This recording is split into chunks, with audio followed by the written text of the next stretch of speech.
किसान है बेटा छत्तीसगढ़ महतारी के। मैं तो किसान है बेटा छत्तीसगढ़ महतारी के। झुमुक झुमुक फूल फूले,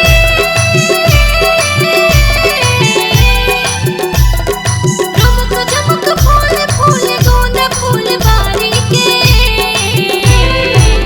मैं तो किसानी बेटी छत्तीसगढ़ महतारी के। मैं तो किसानी बेटी छत्तीसगढ़ महतारी के।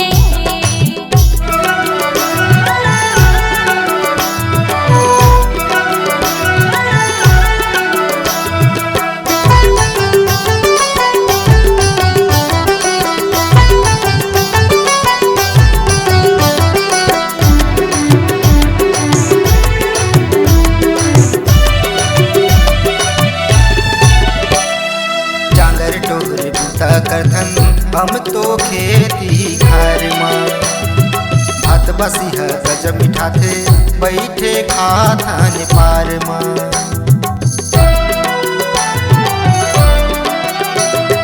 डांगर टोर बूता करथन हम तो खेती खार मां। भात बसिहा गज मिठाथे बैठे खाथन पार मां।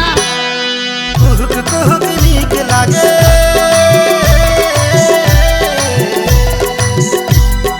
कुहुक कुहुक नीक लागे कोयलिया कारी के। मैं तो किसान है बेटा छत्तीसगढ़ महतारी के।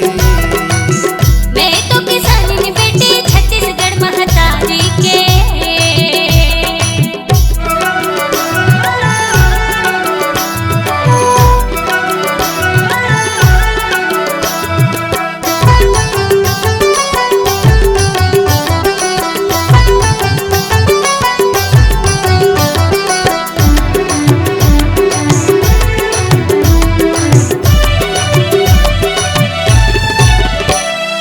नाचत गावत आवत हावे करिया बर खहरानी।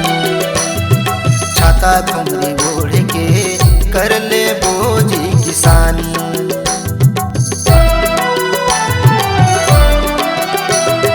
नाचत झूमत आवत हवे करिया बरखा रानी।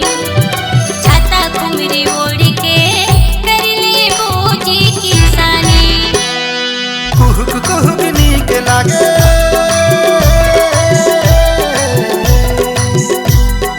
कुहुक कुहुक नीक लागे कोयलिया कारी के। मैं तो किसान है बेटा छत्तीसगढ़ महतारी के। मैं तो किसानी बेटी छत्तीसगढ़ महतारी के। रुमुक झुमुक फूल फूले,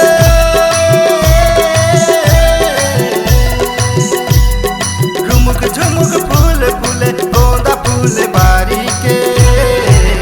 मैं तो किसान है बेटा छत्तीसगढ़